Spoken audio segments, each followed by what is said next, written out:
ఒక్కసారి ఊహించండి, మీ తాతగారి కాలం నుంచి మీ కుటుంబం అనుభవిస్తోన్న 1 ఎకరం భూమి ఉంది. మీ దగ్గర పట్టా ఉంది, రిజిస్ట్రేషన్ డాక్యుమెంట్లు ఉన్నాయి. ఎన్నో సంవత్సరాలుగా ఆ భూమిపై మీరు పన్నులు కూడా కడుతున్నారు. ఒకరోజు ఆ భూమిని అమ్మాల్సిన అవసరం వచ్చింది. రిజిస్ట్రేషన్ ఆఫీస్కు వెళ్ళారు. అక్కడ అధికారి ఒక మాట చెప్పారు, ఈ భూమి 22/Aలో ఉంది, రిజిస్ట్రేషన్ చెయ్యలేం. అప్పుడు మీ పరిస్థితి ఏంటి? నా భూమి నాదే కదా, మరి ఎందుకు రిజిస్ట్రేషన్ చేయడం లేదు అనే ప్రశ్న వస్తుంది. ఇక్కడే మనం 22/A అంటే ఏమిటో అర్థం చేసుకోవాలి. 22/A అనేది ప్రజల భూములను లాక్కోవడానికి వచ్చిన చట్టం కాదు. చట్టపరంగా అమ్మకూడని, బదిలీ చేయకూడని కొన్ని రకాల భూములను రిజిస్టర్ కాకుండా కాపాడటానికి ఉన్న చట్టపరమైన రక్షణ. అంటే అవి ఎటువంటి భూములు? ప్రభుత్వ భూములు, కొన్ని అసైన్డ్ భూములు, కొన్ని ఎండోమెంట్ భూములు, వక్ఫ్ భూములు, సీలింగ్ మిగులు భూములు, కోర్టు లేదా చట్టపరమైన వివాదాలకు సంబంధించిన కొన్ని ఆస్తులు. ఇలాంటి భూములు అక్రమంగా అమ్ముడుపోకుండా చూడటమే 22/A అసలు ఉద్దేశం. అంటే 22/A అవసరం లేదా? అవసరమే. ఎందుకంటే ఒక ప్రభుత్వ భూమిని ఎవరైనా నకిలీ పత్రాలతో అమ్మేస్తే, ఒక దేవాలయ భూమిని ప్రైవేట్ వ్యక్తులకు అమ్మేస్తే, పేదలకు ప్రభుత్వం ఇచ్చిన అసైన్డ్ భూములను అక్రమంగా కొనుగోలు చేస్తే, అలాంటి వాటిని అడ్డుకోవడానికి ఒక రక్షణ వ్యవస్థ ఉండాలి కదా. అందుకే 22/A చట్టం ఉండటం తప్పు కాదు. కానీ ఇక్కడే అసలు సమస్య మొదలవుతుంది. తప్పు భూమి 22/Aలోకి వెళ్తే అదే పెద్ద సమస్య. ఒక సర్వే నెంబర్లో ప్రభుత్వ భూమి కొంత ఉండవచ్చు, అదే సర్వే నెంబర్లో ప్రైవేట్ వ్యక్తుల భూమి కూడా ఉండవచ్చు. అలాంటి సందర్భంలో మొత్తం సర్వే నెంబర్ను 22/Aలోకి పెట్టేస్తే అందులో నిజమైన ప్రైవేట్ భూమి ఉన్నవాళ్ళు కూడా ఇబ్బందుల్లో పడతారు, అమ్ముకోలేరు, కొన్ని లావాదేవీలు చేయలేరు, బ్యాంకు లోను విషయంలో ఇబ్బంది రావచ్చు. అంటే ప్రభుత్వ భూమిని కాపాడే చట్టం పొరపాటున ఒక నిజమైన పౌరుడి ఆస్తికి అడ్డంకిగా మారకూడదు. ఇదే అసలు ప్రశ్న. ఇప్పుడు ఆంధ్రప్రదేశ్లో జరుగుతోన్న ముఖ్యమైన పరిణామం ఏంటి? ప్రభుత్వం ఈ సమస్యను గుర్తించి 22/A విధానంలో మార్పులు తీసుకొస్తోంది.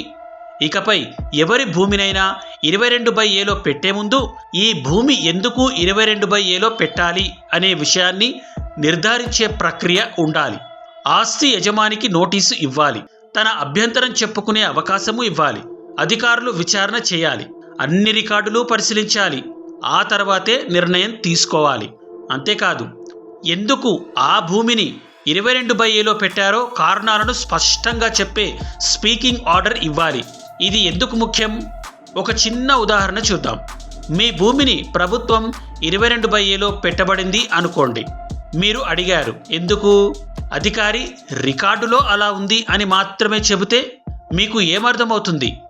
ఏ రికార్డు, ఎప్పుడు మారింది, ఎవరు మార్చారు, ఏ చట్టం కింద మార్చారు, మీ దగ్గరున్న పత్రాలు ఎందుకు పరిగణలోకి తీసుకోలేదు, ఇవేవీ తెలియవు. అందుకే స్పీకింగ్ ఆర్డర్ అవసరం. అంటే ప్రభుత్వం తన నిర్ణయానికి కారణం చెప్పాలి. ఇది సామాన్యుడి హక్కును బలపరిచే చర్య.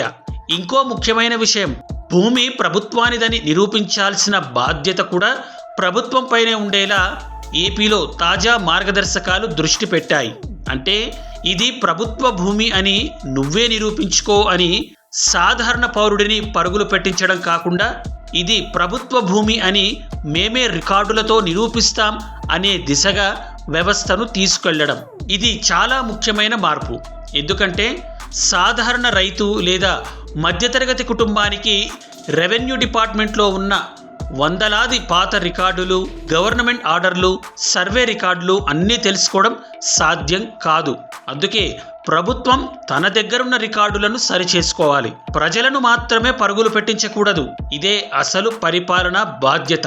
ఇక మరో ముఖ్యమైన పరిణామం, ఆంధ్రప్రదేశ్ ప్రభుత్వం ఇప్పటికే పెద్ద మొత్తంలో భూములను 22/A నిషేధిత లిస్టు నుంచి తొలగించే ప్రక్రియ చేపట్టింది. 2026లో 1.6 లక్షల ఎకరాలకు పైగా భూములను నిషేధిత జాబితా నుంచి విముక్తి చేసే చర్యలు చేపట్టినట్లు నివేదికలు చెబుతున్నాయి.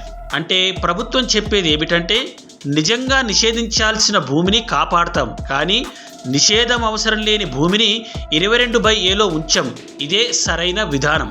ఇక్కడ ఒక విషయం మనం గుర్తుంచుకోవాలి. 22/Aను పూర్తిగా రద్దు చేయాలని చెప్పడం సరైన పరిష్కారం కాదు. ఎందుకంటే అలా చేస్తే ప్రభుత్వ భూములు ఎవరో ఆక్రమించి అమ్మే ప్రమాదం ఉంటుంది.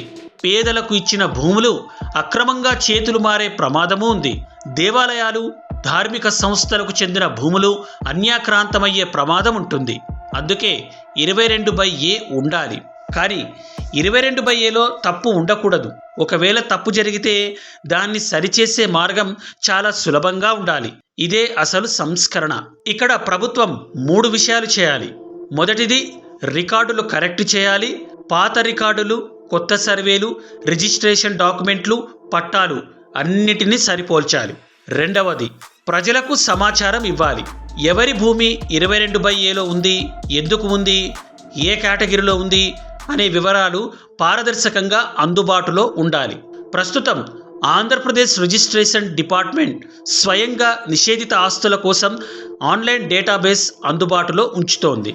ఇక మూడవది, తప్పు అయితే ప్రభుత్వమే సరిచేయాలి.